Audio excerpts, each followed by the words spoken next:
Nunca soñé con ser policía, ni bombero, ni astronauta, mucho menos presidente del país o artista. Lo que verdaderamente estaba en mi mente nunca permanecía más de una temporada, y de hecho más bien coincidía con relatos que mi padre me contaba sobre cosas que seguramente leyó en la infancia. Por lo tanto, a veces quería ser un cíclope, otras quería simplemente poder volar como Peter Pan. Nunca me gustó mucho el papel del divinal Ulises, porque no se me hacía fantástico ser un hombre fuerte y muy inteligente. Ya tenía uno en casa. Muchas de esas historias fantásticas las escuché en las últimas partes del día, por lo que hoy entiendo generaban un fenómeno muy curioso, que al día de hoy no he podido replicar, pues mientras escuchaba un relato y trataba de escenificarlo en mi cabeza, las imágenes se hacían más vívidas, con los ojos cerrados, mientras la conciencia me iba abandonando, y había un momento en donde la voz del narrador, mi papá, simplemente había desaparecido. Pero justo cuando cobraba conciencia de ello, ya estaba en algún escenario ad hoc con el relato, y a partir de ahí, ya no dependía de él la historia. Ese cambio de estafeta me permitía enlazar lo fantástico de las historias con las experiencias irrelevantes del día a día, generando compartir protagonismo en escena con familiares, amigos de la escuela, o supongo personas que veía a lo largo del día, que aparecían en mis sueños en infinidad de historias y fantasías cada que caía la noche. Un día, sin poder precisar cómo, o por qué, o cuándo, las historias se acabaron y los sueños dejaron de ser diarios, y la fantasía se fue petrificando para dejar un mural de realidad que se iba dibujando día con día. No obstante, la influencia nunca se terminó por completo, y sobre la mesa escuchaba historias de otra naturaleza. Algunas, las más, ni siquiera podía hilvanar completas, porque supongo eran medianamente censuradas, porque aún no éramos aptos para escucharlas, pero seguían siendo lo suficientemente relevantes para hacer conversación entre mis padres. Hubo un momento que inclusive ya interrumpía para hacer alguna pregunta, porque algún dato no me quedaba claro, o había registrado una incongruencia, o tal vez en otras un paralelismo con otra historia traída a la mesa semanas atrás. El hecho de que mis padres fueran abogados y comentaran asuntos de origen criminal, aún con cierta censura, ya había despertado en mí el interés por ese otro extremo de la fantasía, que discretamente estaba siendo alimentado sin querer en sobremesa. 20 años después de terminar la carrera como abogado, me encontraba trabajando en una procuraduría, adscrito a una mesa de investigación de homicidios en la ciudad donde nací. Ya no disfrutaba ni siquiera un poco de escuchar historias. Me abandonó completamente el afán de la lectura. Fui haciéndome cada día más solitario. No pensé nunca que el interés que un día se había despertado por conocer cómo funcionaba la mente de un criminal finalmente se hubiera ahogado por completo. Pero no por apatía. No es que no me diera curiosidad. Había llegado a un punto en donde consideraba saludable no conocer más. A lo largo de mi carrera tuve la oportunidad de hablar con cientos de criminales de diferente nivel de peligrosidad, de patologías criminales distintas, desde aquel que estaba siendo procesado por robar una fruta de la tienda para alimentar a sus hijos, a aquel otro que por saciar su sed de violencia había matado a su madre en condiciones innecesariamente violentas. Había tenido oportunidad de replicar la misma pregunta en diferentes escenarios. ¿Qué pasaba por tu mente en ese momento? Y las respuestas, aunque inicialmente siempre eran evasivas, no eran más que una puerta que necesitaba un impulso muy ligero para abrir de par en par, para dejarme ver la clase de inmundicia que habita en la mente y el corazón de un criminal. Dejé por lo mismo de documentar en mi diario entrevistas e interrogatorios con los perpetradores de los crímenes más espantosos que llegaron a la Procuraduría. Hubo un momento en que prefería abanderar a los nuevos talentos en la práctica de un interrogatorio y en la integración de una investigación. Y no era con el espíritu de compartir conocimientos. Era más bien la necesidad de sustraerme lo más posible de aquella información que un día busqué con tanta convicción y que hoy quería evitar a toda costa. Mi trabajo se fue haciendo mediocre. A partir de que perdí la capacidad de dejar mi estrés en la oficina, ahora evitaba en la medida de lo posible asistir al levantamiento de un cuerpo, a recuperar muestras en la escena para integrar una investigación profunda.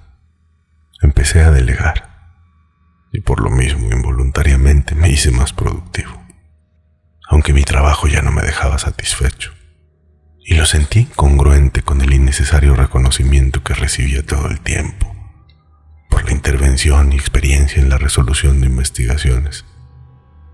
Pero ya no estaba interesado.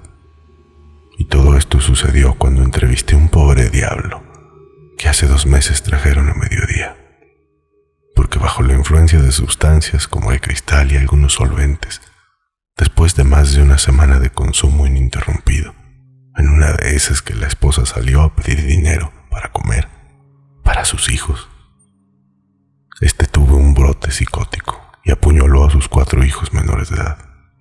Los vecinos, al escuchar el escándalo que evidenciaba con claridad qué había sucedido, llamaron a la policía, pues no podían incursionar en la casa para ayudar a los menores que no paraban de gritar y suplicar por su vida, ya que el tipo era conocido por ser un drogadicto desahuciado con cierto grado de peligrosidad, porque se sabía le había abandonado la conciencia hacía algunos años.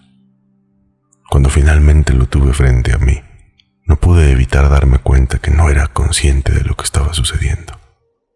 Tenía lapsos de cordura, en donde se quejaba, más bien desilusionado, porque cuando la policía llegó a su casa, tarde, antes de poder evitar que matara a sus hijos, habían detenido también a su esposa, que llegó al mismo tiempo, porque ésta, aprovechando el asombro y consternación de uno de los elementos que se encontraba en formación frente a la casa, le arrebató la pistola e intentó descargársela a este criminal en la cabeza, cuando estaba parado en el umbral de la puerta, desde donde se veía la escena dramática que había provocado la presencia de los agentes, logrando casi cumplir su objetivo, por milímetros, pero no hubo segunda oportunidad, puesto que los reflejos de los entrenados policías le impidieron cumplir con su misión, pues se le abalanzaron encima de inmediato para detenerla.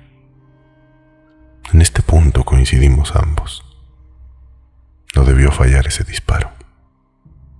Al día siguiente, con medicamento, un poco más estable, quise volver a interrogarlo para conocer qué fue lo que pasó por su mente cuando hizo todo eso. Pero la información fue más reveladora de lo que esperaba. No era la primera vez que un brote de psicosis de similar magnitud lo abordaba abruptamente.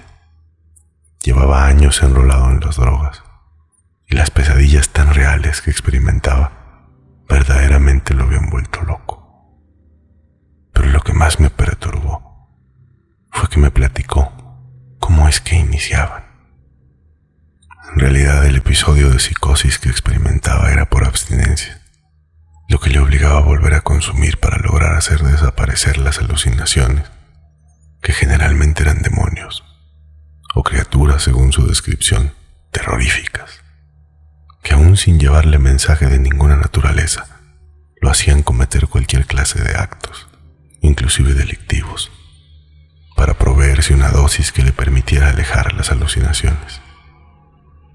Poco antes de procesarlo, hubo que establecer en su declaración que, estando medicado con tranquilizantes, no quiso declarar, pero fue más bien por lo inverosímil e inútil de su relato, que sostenía en todo momento que a quienes creyó haber matado era un grupo de demonios que lo hostigaban y que pensaba que iban a matar a sus hijos y a su esposa y a él.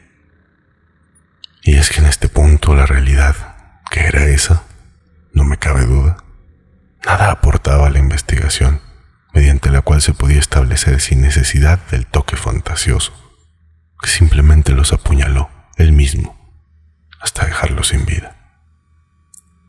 Después de escuchar también a su esposa y hacerme consciente de que ninguna clase de justicia podía hacerse para ella, para él o para sus hijos, comencé a escuchar mi voz interna, haciéndome una serie de preguntas. ¿Qué sigue para él?, me dije en mi mente, frente a la mujer que venía a recibir los cuerpos de sus hijos para llevarlos a enterrar, sola, sin otro familiar que le brindara apoyo y compañía, sin un solo peso para cubrir siquiera los gastos funerarios, y con 3 rentas vencidas de la casa donde había sucedido los dramáticos hechos, que dicho sea de paso se encontraba ahora asegurada, y no podía regresar porque se había decretado poner sellos. ¿Qué sigue para él?, continué cuestionándome, consciente de que sus días terminarían en prisión, muy posiblemente de forma violenta por la naturaleza de su crimen, que sin justificarlo, definitivamente tenía la certeza de que no pudo en su momento evitarlo, pues su realidad había sido distorsionada a un nivel que aquellos que no acostumbran a atravesar el umbral de la fantasía no podrían comprender por mejor descripción que pudiera presentarles. A las 9:30 de la noche, en el cambio de turno, estábamos prácticamente solos en esa oficina, yo y 8 personas que consideré siempre de mi absoluta confianza. Mi equipo de trabajo, elementos administrativos y 4 policías subordinados que habían estado más de 10 años a mi mando, con quien inclusive se han estrechado lazos, como aquellos que unen a una familia. Sin consenso propiamente, porque no se trataba de una lluvia de ideas, sino simple aprobación, mandé a los administrativos a cenar, y Esteban, el comandante, junto con Aldo, Ernesto y Alejandro, sus oficiales subordinados, sacaron al homicida por el estacionamiento sin que nadie más se diera cuenta. La esposa se fue conmigo, salió por la puerta y la recogí a una cuadra una vez que saqué mi camioneta de la Procuraduría. En 15 minutos estaba rompiendo los sellos frente al domicilio, donde habían sucedido aquella tragedia que nos había puesto en un mismo contexto a todos. Entré yo primero con la señora. Habíamos pactado todos lo que habría de suceder. Cuando llegó el comandante con el homicida, como lo acordamos, emitimos una alerta de fuga y una persecución. Dentro de la casa habíamos 7 personas. Yo tuve oportunidad de explicarle a esa pobre mujer que no había voluntad real de matar a sus hijos, pero el odio que había en su corazón se había gestado años atrás, y este último evento solo fue el final. Frente a mí nunca toma la palabra el comandante, pero en esta ocasión lo hizo solo para reproducir las del homicida.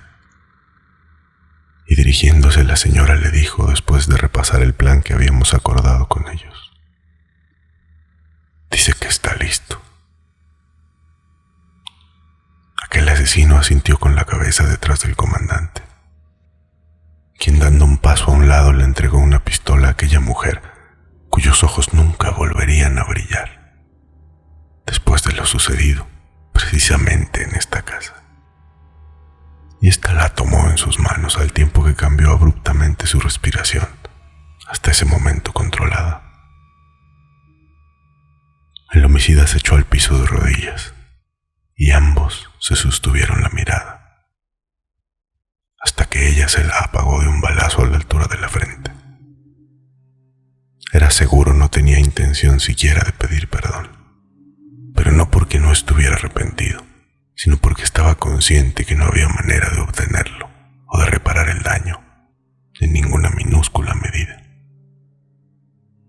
Simplemente evidenciaba estar seguro de querer ofrecer su vida, no a cambio de un perdón, sino en pago. Un pago que, aunque sabía insuficiente, era lo único que podía ofrecer. Enseguida se llevó la pistola a la boca, viéndonos de frente, y mientras la veíamos con solemnidad, cada uno con la mano sobre el pecho, mostró mostrando respeto por sus hijos, que había perdido la vida justo en ese lugar, a manos de aquel demonio que yacía en el piso.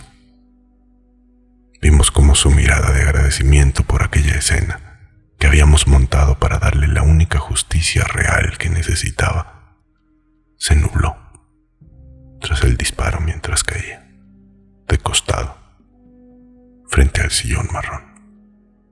Observé aquellos cuerpos sin vida por varias horas, mientras los demás armonizaban la escena y se recababan declaraciones ellos mismos, dando una estructura de legalidad a aquel turbio montaje. Por la madrugada, una vez que fueron retirados los cuerpos finalmente del lugar, subí a mi camioneta, solo, y camino de regreso a la procuraduría, sentí como irreversiblemente se había vuelto a conectar ese lazo perdido en la infancia, que permitía llevar la fantasía a la realidad. Pude saborear el placer de convertir al plano de lo tangible aquello que había nadado en mi cabeza durante tanto tiempo de trabajo con criminales despiadados. Sentí como la frustración por la imposibilidad de proveer una real justicia se desaparecía ante mí, al haberse derrumbado ese muro limitante que había sido construido con tantos esfuerzos por la sociedad, por mis años de infancia y por un equivocado concepto de equilibrio inalcanzable adquirido en los años de estudiante. A partir de ahí mi trabajo mejoró visiblemente. Mi entusiasmo e interés por la mente criminal se despertó de nuevo, y esa línea delgada que separaba la inalcanzable justicia de la justicia de mano propia de súbito se borró, dejando libre paso a mi necesidad natural de volverme un instrumento de equilibrio entre los criminales y la vulnerable sociedad. Cada vez que estoy seguro en absoluto de tener a un criminal frente a mí, de aquellos que no podría reincorporar bajo ninguna circunstancia adecuadamente en sociedad, procuro notarlo en mi lista de pendientes, integrar de forma inadecuada su averiguación y seguir su proceso muy de cerca con apoyo de mi equipo de trabajo, para que una vez obtenida su libertad, sean puestos a la presencia de este nuevo tribunal que autonombramos Sinfonía de Justicia.